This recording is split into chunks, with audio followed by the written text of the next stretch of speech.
Hey guys, welcome to Break the Chain. I'm sat here today with Acharya. Acharya is a respected teacher of the Vedic and Yoga philosophy, meditation and Kirtan, and is a practitioner of the transcendental science of Bhakti Yoga.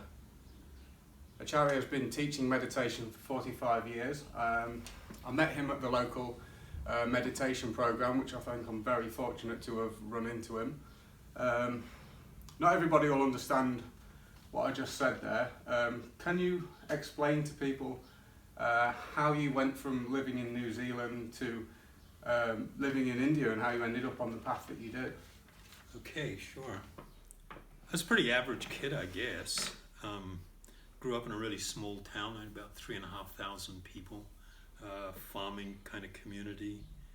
But when I was quite young, I grew up in a somewhat religious family, but sort of really felt like I wasn't getting the answers that I needed.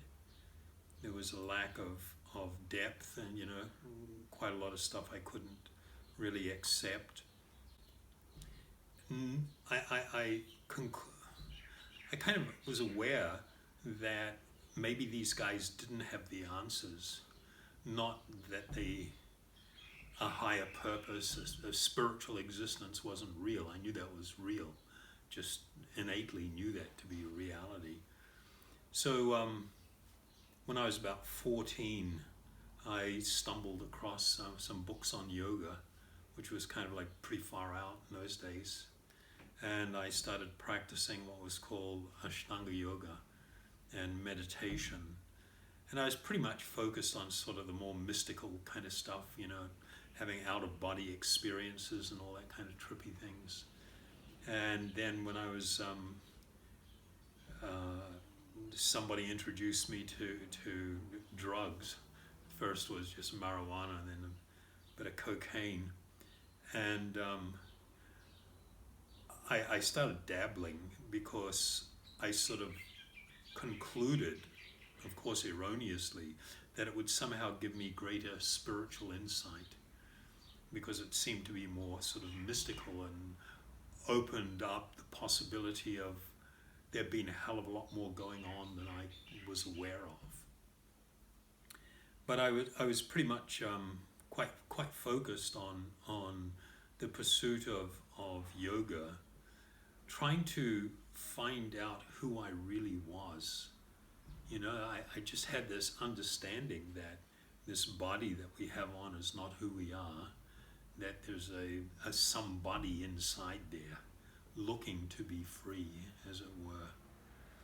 And I had a lot of ups and downs in the sense that I was really looking for somebody that could help me and give me direction and guidance.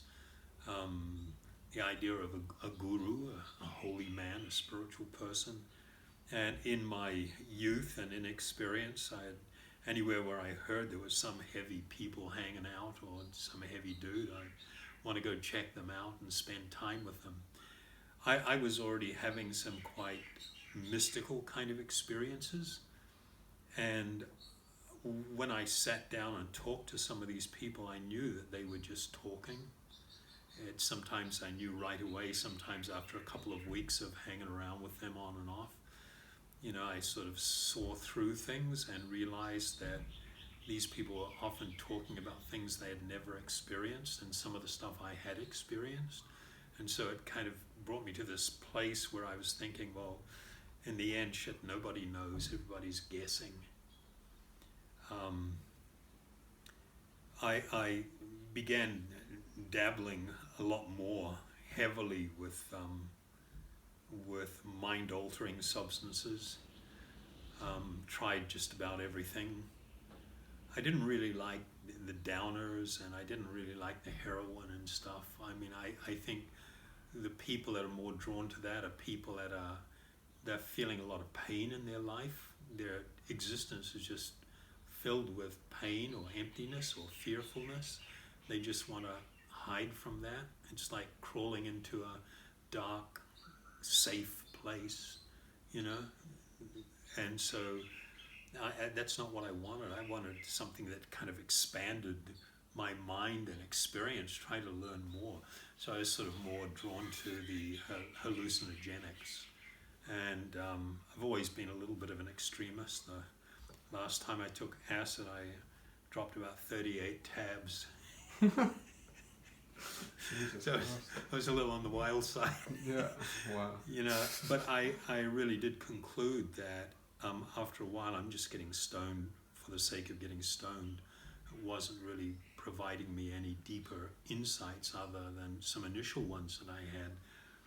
And there had to be, you know, a more real way of finding real answers. Who am I? What the hell is this all for?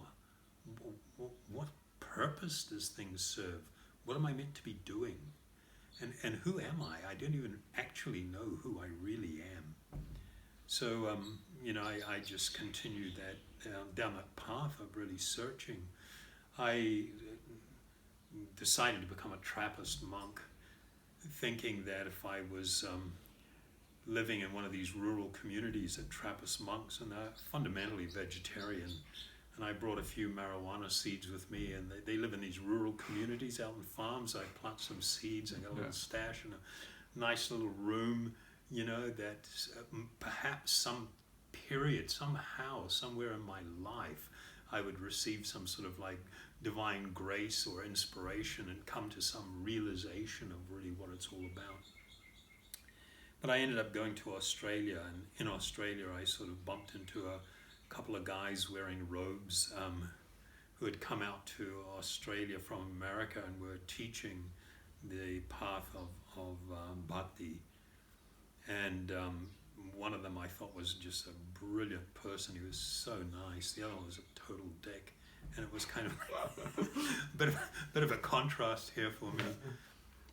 But hanging around for a few months, my spiritual teacher, my spiritual master, came out to visit Australia, and that blew my mind. I mean, I'd never met a more real and compassionate and incredibly intelligent person. It was, to me, it was obvious he was a very saintly personality. And when he left, he was only there for about 9 or 10 days. I decided I just couldn't stay there on my own. It was too much, and I fundamentally just ripped off a drug dealer and got a little bit of money and got myself a one-way ticket to Australia, to India. And I showed up in India on a one-way ticket with $14. It was kind of like a do or die, you know, Wow. trying to find the truth, you know, the reality and truth. So I lived as a monk there for a couple of years, about 2.5 years, and often ended up just walking the byways and highways, traveling to sacred places and looking for inspiration, I guess, and to deepen my spiritual practices. My own spiritual master had been a tremendous source of comfort and insight, and it was just so amazing for me to have that kind of exposure and experience. So after living as a monk in India, and it was like extremely austere, and you're exposed to things that you've never seen in the West before, like the Bangladesh war was on. So I was living out in Bengal for a period at that time. Like 10 million refugees came across the border, people living in railway stations on the side of the road, just encampments without tents or anything, food. You see dead bodies every day. You get up in the morning to go somewhere, you just encounter dead bodies all over the place. People just dying from disease and lack of food, and it was just like a really hardcore dose of reality, and people living in such austere conditions. And it really made me rethink a lot of things. You know, we grow up in a society where we only have one perspective, and we think that's everything that there is. And there's an amazing world out there, and there's an amazing amount of experience and things that we've never encountered, and people living very difficult and challenging lives, but yet in the face of adversity being reasonably happy and being able to get on with stuff because there was always a sense of purpose and direction. So I sort of met up with a guy that was became like my mentor and friend. He was a Swami, where he was from Canada, and he went out to the Philippines to open an ashram out there and invited me to join him and help out. So I went out to the Philippines when I was 22. I left New Zealand when I was 18, and I lived there for quite some time, teaching yoga and meditation. When you say yoga, can you explain what that means? Because obviously when I started this, I didn't know that it wasn't a middle-class women's business model where mums go and do sort of like exercises at lunchtime. Yeah, interesting question. And unfortunately, that's become the what most people in the Western world think is yoga. In fact, most of the world think is yoga. Now, even in India, people think that that's yoga. The aspect of physical exercise, if I can put it that way, strengthening and stretching and all that kind of stuff, is a tiny, tiny part of what's known as yoga. Yoga is fundamentally for the purpose of self-realization, the discovery of who I actually am as a spiritual being, and to experience the reality of that, and then to be connected to something that is infinitely greater and higher and more amazingly spiritual and profound. That relationship, that connection with this higher reality is really what yoga is all about. And even in the ancient process of what's called Ashtanga, Ashta means 8, Anga is like the 8 limbs of yoga. The physical exercise asana is just a tiny little part. It's like 1/8, but it's not even 1/8, it's less than 1/8 of what the rest of the processes are about. So there are different paths of yoga. Jnana yoga, which means the use of the intellect to try and find what is true and what is real in this life. Sankhya yoga, where they really question the difference between that which is spirit and that which is matter. From the yogic point of view, in this world there's only fundamentally 2 types of energy: material energy and a spiritual energy. The symptom of the presence of that spiritual energy is life. Anywhere where you see life manifesting, it is because of this spiritual energy being present. The material energy is astonishing, and the way the yogis would look at it was like mind-blowing. They knew that fundamentally there was a foundational building block in matter. Today we would call that like electrons, protons, and neutrons. And if we accept that those are the fundamental blocks, of course there's subatomic particles, but those are the fundamentals, then if I look at chocolate, it has neutrons, protons, and electrons. Exactly the same elements can come together another way and form dog shit. And so the yogis saw that there was really, not just hypothetically, they say it's a dream state to be walking around and being attracted to certain types of things and repulsed by other kinds of things, and all the while that you're doing that, you're just totally absorbed in the thought or the idea that the body is me. That's who I am. There's no other reality than that, and which is not true.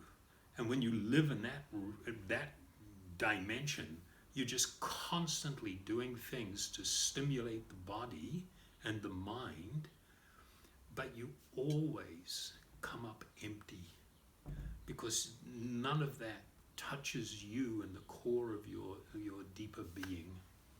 Yeah, so I think we're already touching on my main question was going to be, why do we suffer? I mean, some people look at one group of people or one type of person and think they have the perfect life or they have the perfect family.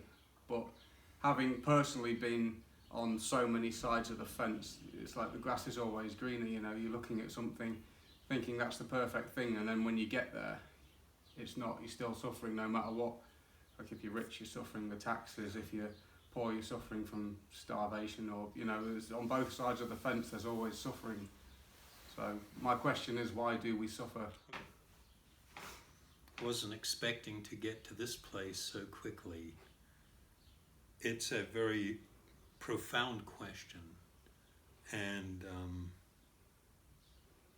one that's always completely amazed me.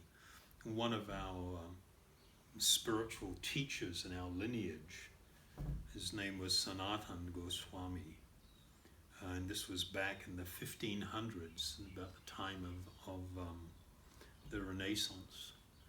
He had come from an extremely wealthy family, born into great privilege.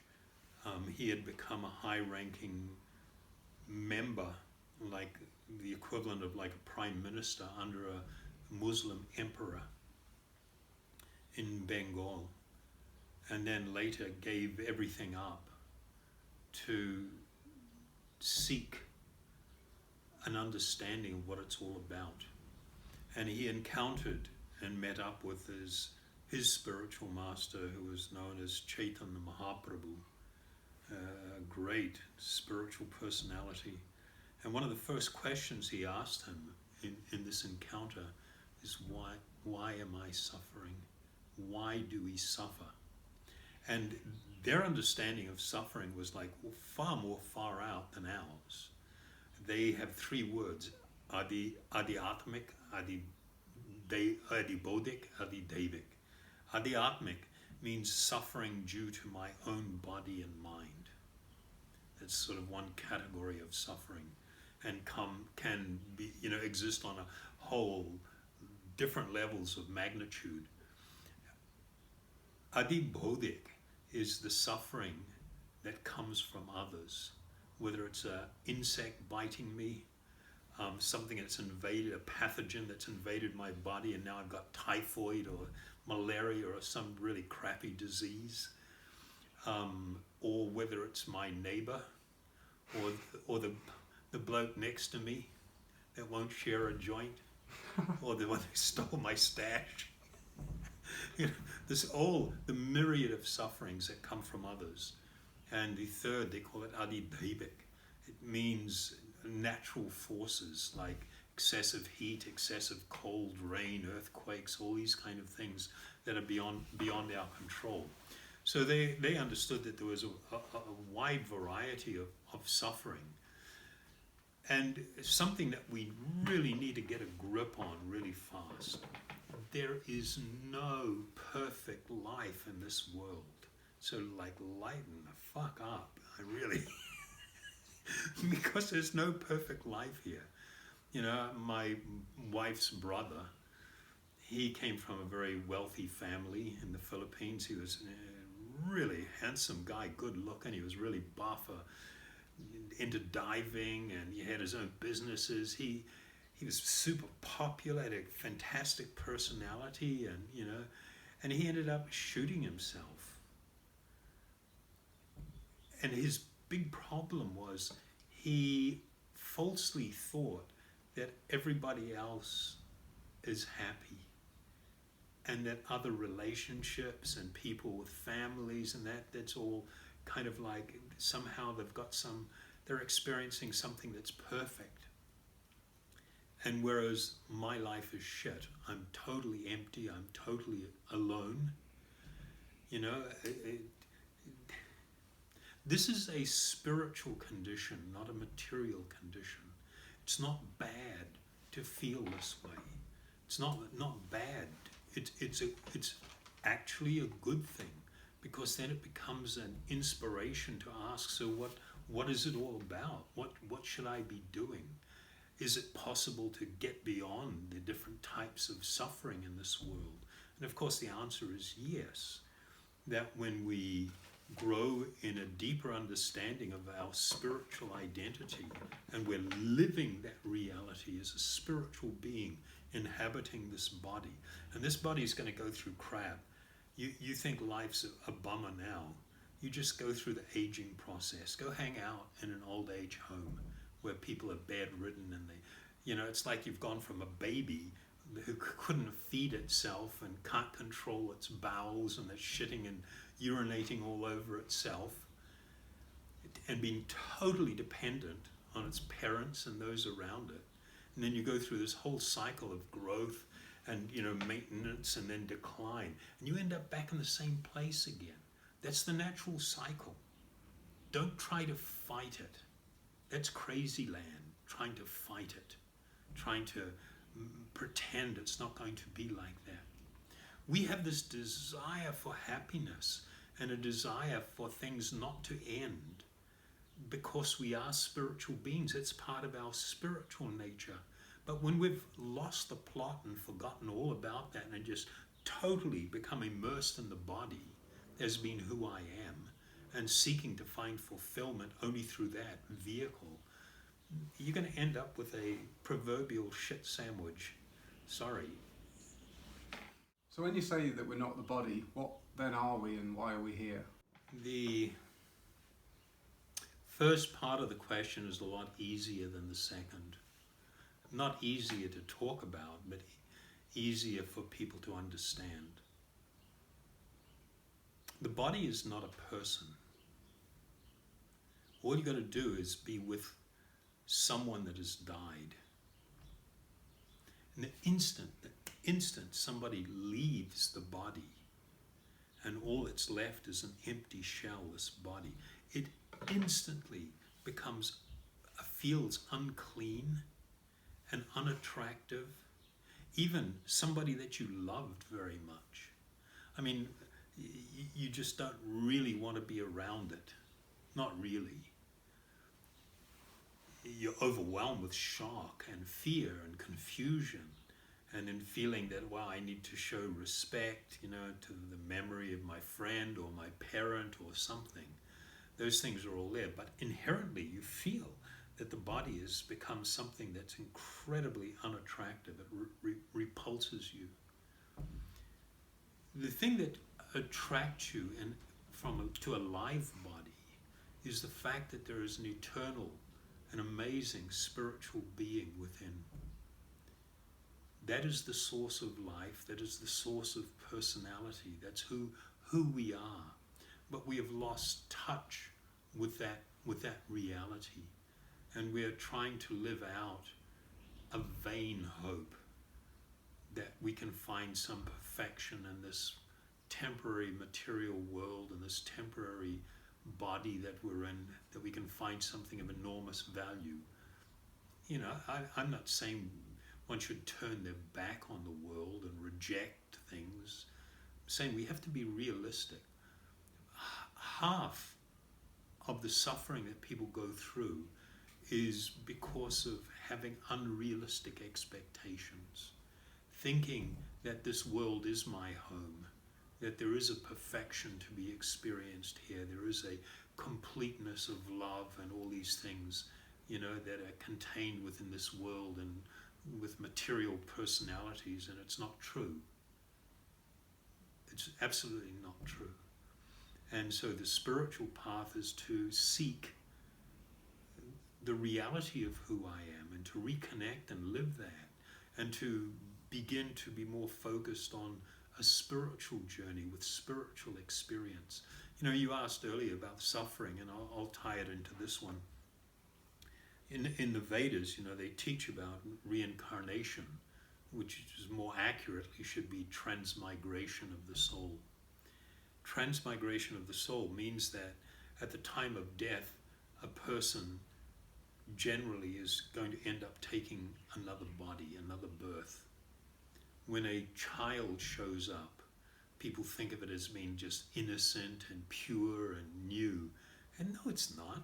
That little dude shows up with massive amounts of baggage from previous lives, all kinds of good and bad karmic results from things that they've done.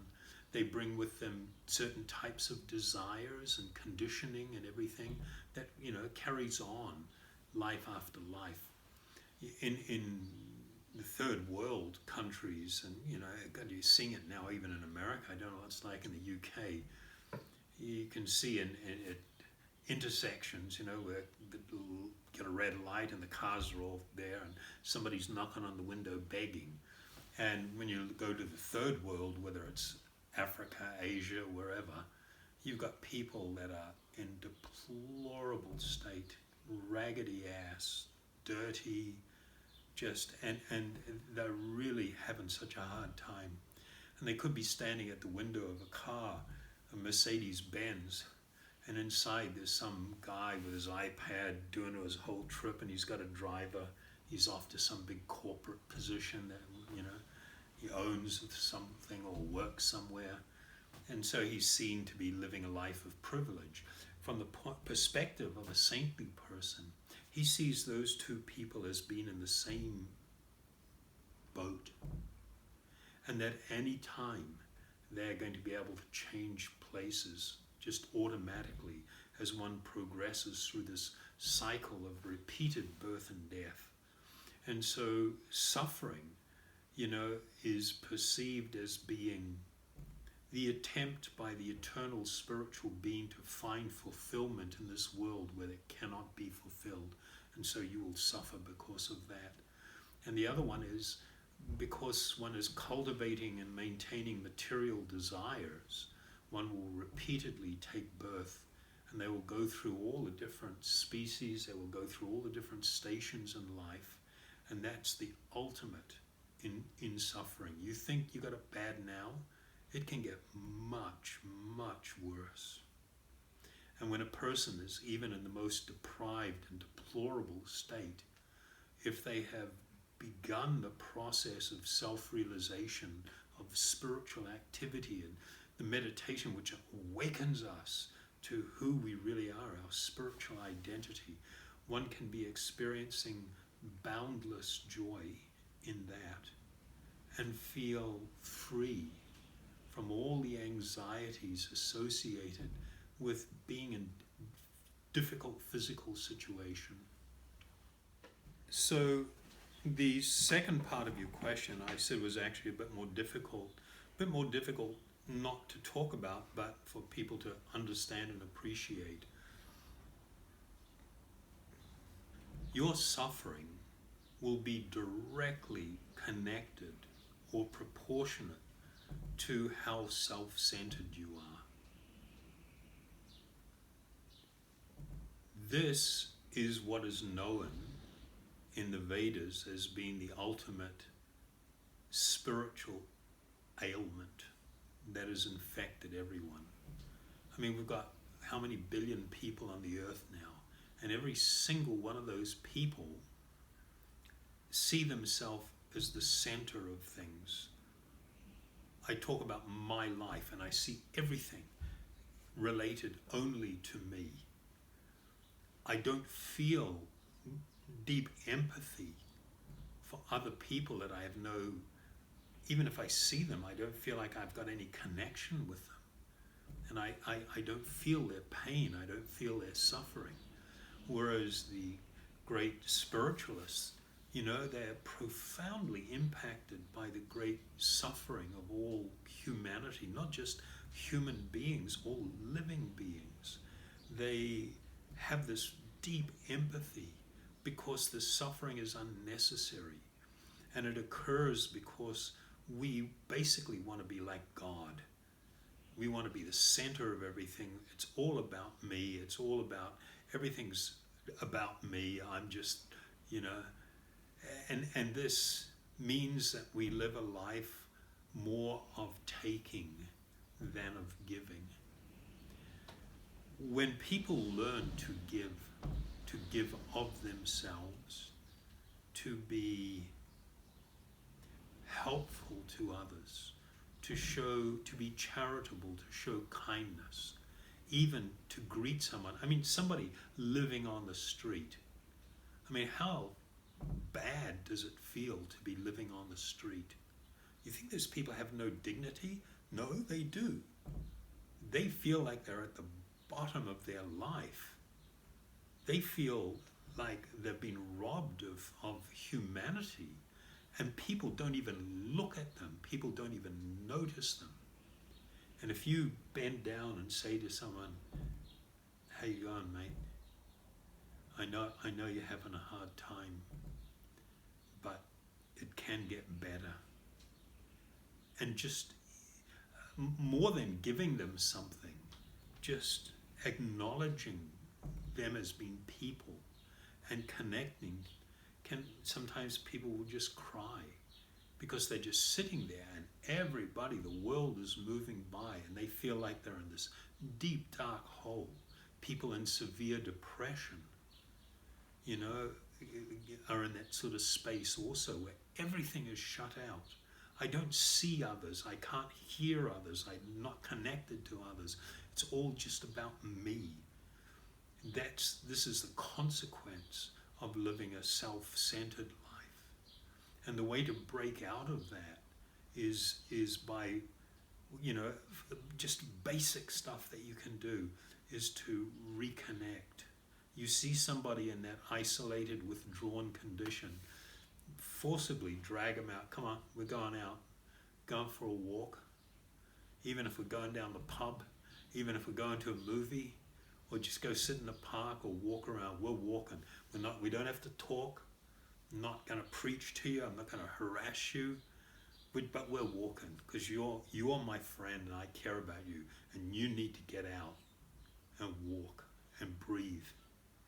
Let's do it, just that level of reaching out ourselves helps us so much because we ourselves are living in that self-centered existence. The problem is when that self-centered existence becomes so desperate, when you actually feel so isolated and unfulfilled, it can be like everything is just closed in on you and there's just you in this deep dark hole and nothing else. So this self-centeredness is at the foundation of all unhappiness and all suffering. There's a brilliant organization in the UK, I'll just try and look it up here. It's called, I think, Actions for Happiness. And their website, I think, is actionsforhappiness.org. And they came up, they're academics. They're from university, they're psychologists, sociologists. They're not on any kind of religious trip or anything. And they listed like 4 things that are absolutely essential for people's happiness. And what they're proposing is all based on research and data. It's not, just something somebody's dreamt up or whatever. And one of the things that they're promoting, I'm trying to look for us madly here. One of the items, they talk about the 3 top items that we can each affect our happiness and the happiness of those around us. I'm not going to go into detail, if you want to check out, the stuff that we've got up online to try and, where we talk about this stuff, and might find it helpful. The second thing is we need to prioritize the things that cause happiness.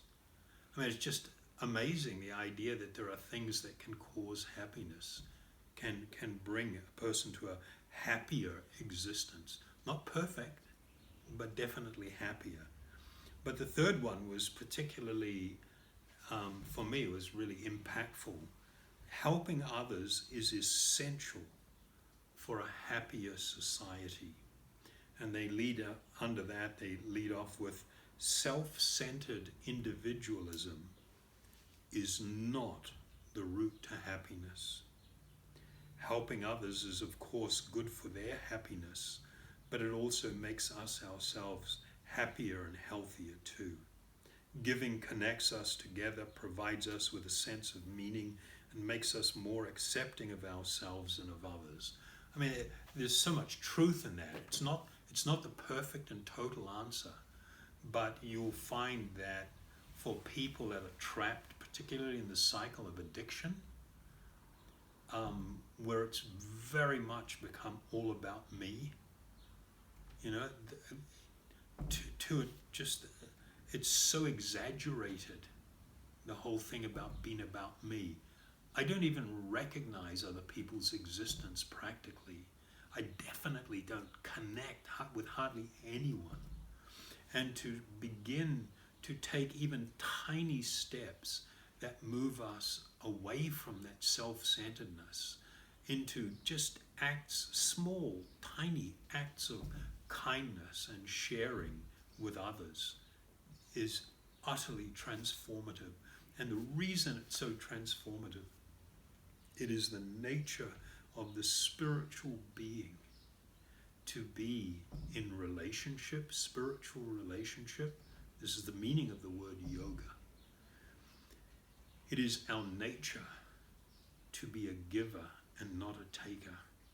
This taking mentality where it's all about me and I'm sucking this is the formula for the greatest amount of unhappiness that you can experience. And it lies at the foundation of much of the reason why people commit suicide, in order to try and escape unhappiness. Just while we're on the subject of addiction, obviously that's really what led me to this path. Obviously, I'm a drug addict and been trying to get over that for a long time. I mean, after spending 6 years sober and realising that even after spending 6 years sober, doing everything that I thought would make me happy, sort of staring sobriety in the face and realising that it's cold and empty. I mean, obviously, you used drugs as well when you was younger. I mean, why did you stop doing that? What was your main... I mean, with drugs, Yeah.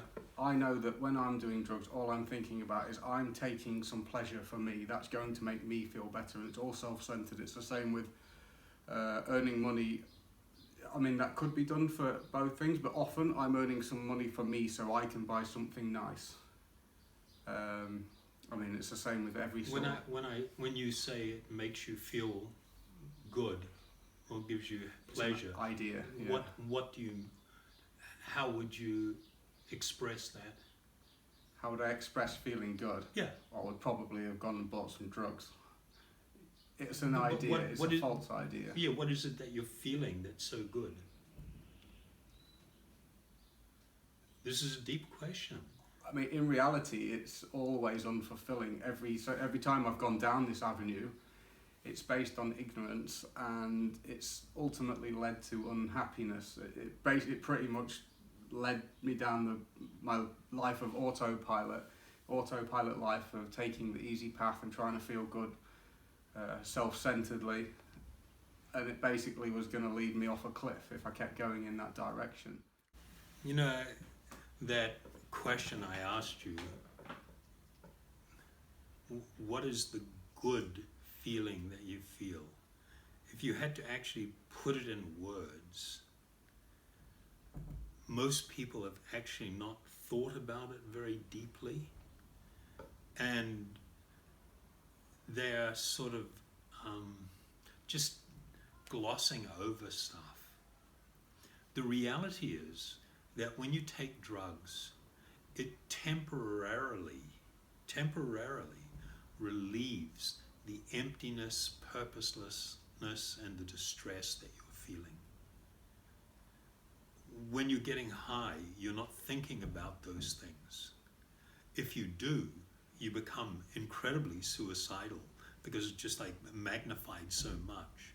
But generally, it's a switch off, especially people that take heroin or they're into the downers and things. People that take methamphetamine, it's sort of like a whole nother direction, but it's fundamentally doing the same things, where you just switch off the emptiness, the pain and suffering, and are absorbed in a temporary state where you're not feeling that pain, and you say, this is great, this is fantastic, but you can't stay there. It doesn't last. And it's way more complex than that. Because every time you do that, it makes your situation worse. It's not just drugs either, is it? Can you expand on that? I mean, Yeah, it's absolutely. all addictive patterns. All addictive patterns, you know, whether it's somebody totally addicted to being a football hoon, you know, to somebody that's totally into any variation of sexual activity, pornography, food, you know, and you can choose anything and become so totally absorbed in it that for some time, moments, minutes, hours, it's like you have become forgetful of all the rest of the pain in your life. You become forgetful. So my spiritual master, my guru, he used to liken it to, like in the olden days, you know, in the UK, Europe, it was pretty common to, they had what was called a dunking stool. And they used to, you know, it's like a chair on a long pole, you know, with a fulcrum, and they strap somebody in it as a punishment, and they dunk them underwater. And when they're underwater, and at the point where they've just totally run out of breath and they're just going to inhale water, they yank them up out of the water, and it's like, and then all of a sudden, down again, you know, and then a hole in their breath, and they're just struggling and freaking out, and just when they're going to lose it, out of the water again, you get another breath of fresh air. For a person in that condition, that breath of fresh air is unbelievably happy. It's a relief. Whereas the common person is breathing every day, and it doesn't make any difference to them. It's really all about the fact that there is momentary forgetfulness or momentary relief because of forgetfulness of my suffering condition. And that is really a driver. If you really think about it, you know, and observe it closely. From the yogic perspective, the path to self-realization, to really reconnecting with my deeper spiritual self, I have to understand that I'm actually encased in two bodies. One is this gross physical body, and the other one is called the subtle body, the linga sarira. This subtle body is principally composed of the mind and what's called the intelligence and the false conception of who I am. And we understand from yogic teaching that the mind can be one's greatest friend or one's greatest enemy. Your own mind can become a greater enemy to you than anyone or anything else. And that's a stunning idea. That's like mind-blowing, because we lie down with our mind, we embrace our mind, we live in our mind. Anything that it thinks, we accept to be true. We follow it everywhere. And in the use of any form of intoxicant or any form of addictive behavior, what it does is it strengthens the hold of the mind over you, the spiritual being. It makes it so you are less able to even appreciate this principle that I'm an eternal spiritual being. What to speak of trying to really find myself, connect with something more meaningful and deeper and profoundly pleasurable, real spiritually pleasurable experience. And so when you do this stuff, it just strengthens the mind's grip and control over you. It's like you're being held hostage by a terrorist. In my situation, I was completely powerless. Yep. It turned me into somebody that was completely undesirable to my family, to my, well, most importantly to me. Yeah. I was undesirable to myself, and yeah. Well, the thing is, and you said something earlier. I was going to comment on, but I'll comment on it now. Is the concept of me. This mind and how shitty it can become, how fucking evil or horrible or self-centered, and my body are not me. And when I embrace them in their worst manifestation as being me, my God, you're going to feel absolutely, everything's pointless, and there's no hope and there's no way out.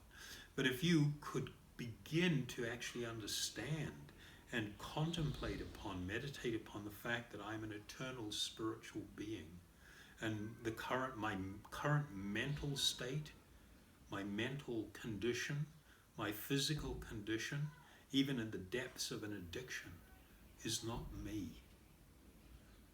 I've surrendered to that, and I'm thinking that is me. And so I will feel horribly depressed. I will see no redeeming quality in myself. I'll see nothing worthwhile in myself, and that's bullshit. You're an eternal spiritual being of infinite worth and value. But you've relinquished your position and just become absolutely subservient to the mental and physical state as being everything and what there is. You can find yourself. You can regain, this appreciation of your deeper spiritual being. There are processes to do this. All of it requires some effort and endeavor, but it's not unnatural. It may be difficult in the beginning. For some people, it may seem that way. But, it's these activities that we do, the singing meditations, Kirtan and stuff. I mean, God, does it get any easier than that? No. I mean, you can even be stoned and do that, and it's going to help you. So it's not that there's no way out, and it's not that I have no value. I have enormous value. But when I tether the idea of my value, I tie it to some crappy situation I'm in, physically and mentally, and think that is me and that's all there is. Oh my God, that's hopeless. And so it's really important for people to hear the message that, that's not you. That's a condition that you're in. You become overwhelmed by your state of consciousness, your mind and your body. But that's not really who you are. And you need to start digging deep. You need to start reconnecting with your true self. That's the only way out of that horrible, dark room. So for people in a completely hopeless situation, I mean, obviously we've mentioned that one thing you can do is relieve self-centeredness and try to take your focus and sort of branch out as far as possible so that we can try and include as many people into our service as possible. Obviously you mentioned Kirtan meditation, which is something that I've been doing with you, which, you can explain briefly what it is. I mean, when I started doing it, it seemed mental. Yeah. I turned up on the program, and so I turned up at a meditation retreat that the Meditation New Zealand was running, and I had no idea what to expect. And the meditations, essentially, it's singing. So there's a band or someone's playing an instrument, and singing mantras. But the idea of it reminded me of being at church in a way. You turn up and everybody's singing hymns and stuff. And even back then at school, I didn't sing because I don't know, just didn't connect. And my voice, it's never been something I've been especially fond of. So singing, I was just like, and it took me around 2 days of that program to actually. Well, I started singing, and then I didn't even sing. I didn't know what the words were, and I started putting other words. I was being silly, like almost taking the piss, because I just, trying to make it be a bit cool or something. I don't know. And then started singing in a funny voice, like a bit of a punky voice, trying to make it a bit cooler. And after like 2 days, I just let go of that thing. Like my ego just let go of my ego, and I was just like, oh. I just started singing. Yeah. And how did it feel? Felt great. Yeah. Just to be like, I was just thinking, God, if my mates at home could see me now, now I'm talking about it, I don't give a shit anymore. But I felt so good, I didn't understand the science behind the whole thing, but even just getting over thinking, worrying about what other people would think of me and letting go of that old idea of myself. But obviously with the mantras, there's so much more behind what they actually are, isn't there? So I'll just address the first part of what you were talking about there, ways to get out of this space that we find ourselves in. And I'll reference that organization I was telling you about, the Actions for Happiness. And they put out, a calendar pretty much every month. And they've got sort of like, back in May, it was like Meaningful May, and every day there's like one thing that you got to do. You got to look at their calendar and one thing, and then think about it in relation to your own life and try to do that one thing every day. And they did things like do something meaningful for someone you really care about. And when you hear that, that sounds like, the first time, when I first looked at this, I thought, oh, this is a bunch of corny shit, it's like, but then I looked at it and I kind of thought about it and analyzed it. And being that these guys are all academics and stuff, this has come from a pretty deep place. And from the yogic perspective, doing something meaningful for someone that you really care about. First of all, you've got to identify, okay, who's going to be that person that I really care about? And to do something meaningful means not meaningful for me, meaningful for them. And if I'm going to do something meaningful for them, I've got to start thinking about, well, what do they like? What do they value? What's important to them? And it could be something as simple as, for instance, with my own mum, going up to her, giving her a peck on the cheek and saying, sometimes I'm a real dick and I don't appreciate how much you actually really care about me and how much you do for me, and I'm really sorry about that. That would blow your mum's mind. And she would be incredibly happy. And it's not just about validating her and what she's doing. She's happy because, my God, how did you come to that thought? What's happening to you? She'd be happy to see such a change, so just using that for an example. I mean, when you take any of these things and you think about what it means and you think about it a little bit deeply, it really takes you out of this whole world where I'm the center of everything and I'm forced to start thinking about others. Take interest in people who are older, younger, or different than you. And it's like, shit, I just know my mates, and somebody older or younger or different than me, I've got to go and take some interest in them. Like say, you doing okay? You need a hand there getting across the road or whatever. And that's just like, that puts you in a whole different world. And so there's just like a non-stop, list of stuff. They've got to get outside, look at the sky, and feel connected to the natural world. That's one place druggies don't want to be, unless you're into hallucinogenics. All other kinds of drug taking, you don't really want to be connected with nature. And the idea that you can, in awe, like when I was a kid, lie down on the grass and just look at the clouds going by and just be mind-blowing. That you can take a whole lake full of water, evaporate it out of the ocean into clouds. It can go over land and come down as a deluge somewhere. That's just like, that's amazing.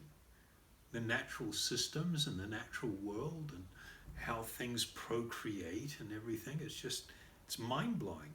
I mean, the yogis would do this thing where they would take a seed, like a tiny seed from a banyan tree, a massive banyan trees can become acres in size.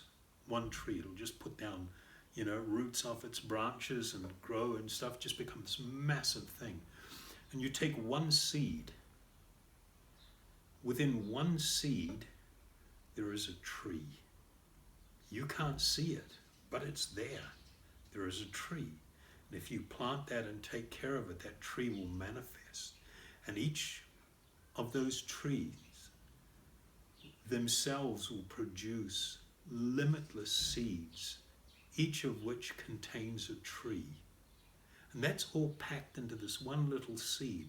And I'm just looking at it and just blowing my mind.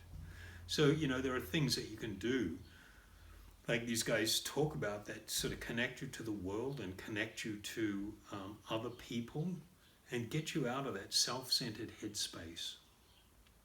But in terms of the process of meditation, the process of meditation is not a process of just trying to clear all thoughts and everything from your mind. There are some processes that a person may attempt to do that kind of stuff in preparation for actual meditation. But real meditation means to become immersed in that which is spiritual or transcendental. Most people don't even know what the hell that word means. Transcend. It means literally to rise above, to rise out of the inebriety, the muddy waters of the material consciousness to something that is, clearer and transcendent, that is above the limitations of that which is material. It's basically an ocean of spiritual light and happiness, of spiritual power, spiritual energy. These words that are used as mantras contain that quality. They have a spiritual potency or power attached to them. If my body, is all dirty, I've been out working or whatever, and I'm covered with muck or grease or anything, and I want to clean that off, I need to expose myself to a medium, which is water, that can wash away all the dirty stuff. In a similar manner, when a person immerses themselves in spiritual sound, it's like you're immersing yourself in spiritual waters that will cleanse the heart and the mind from all this conditioning and crappy thinking and false ideas that we hold to, cling tightly to as if they're really real. And the effect is, as these things become cleansed away, we're able to sort of increasingly experience the reality of ourselves as being an eternal spiritual being.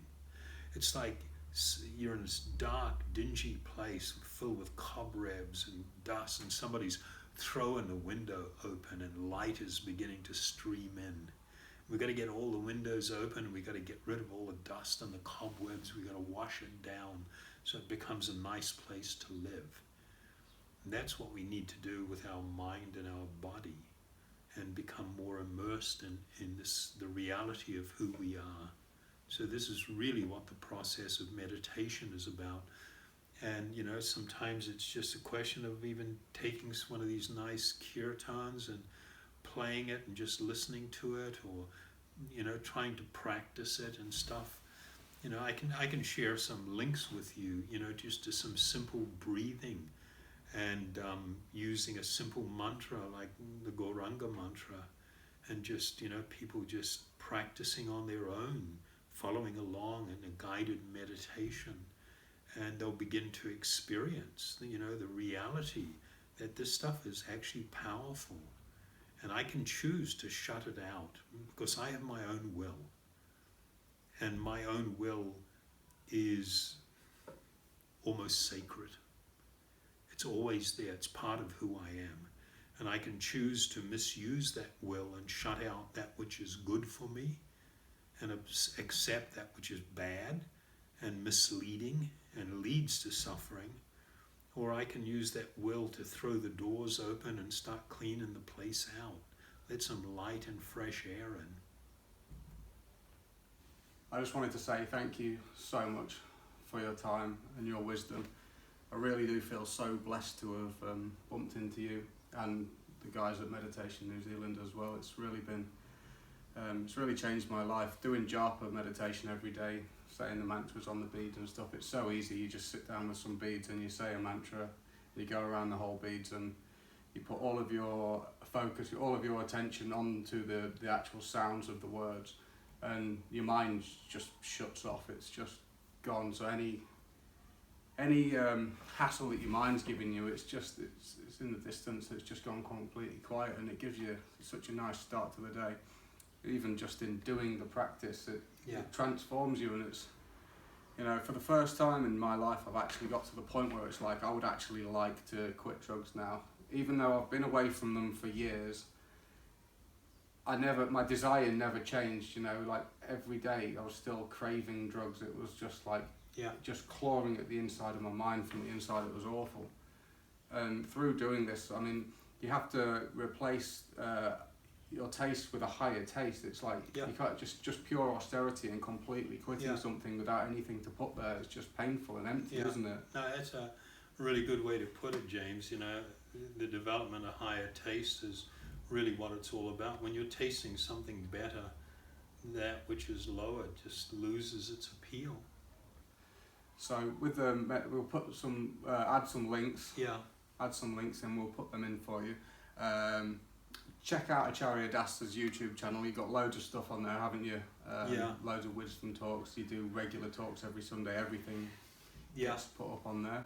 Quite a lot of different topics, and some of them are kind of grouped into little playlists where there might be 3 or 4 or 5 successive talks on a same subject, so you get the chance to explore it. Most of them are not too long, so you know they shouldn't be too difficult to watch. I just wanted to say thank you so much again. If you enjoyed watching this, please subscribe to Break the Chain as well. Thank you very much, and see you next time. Haribol. Haribol.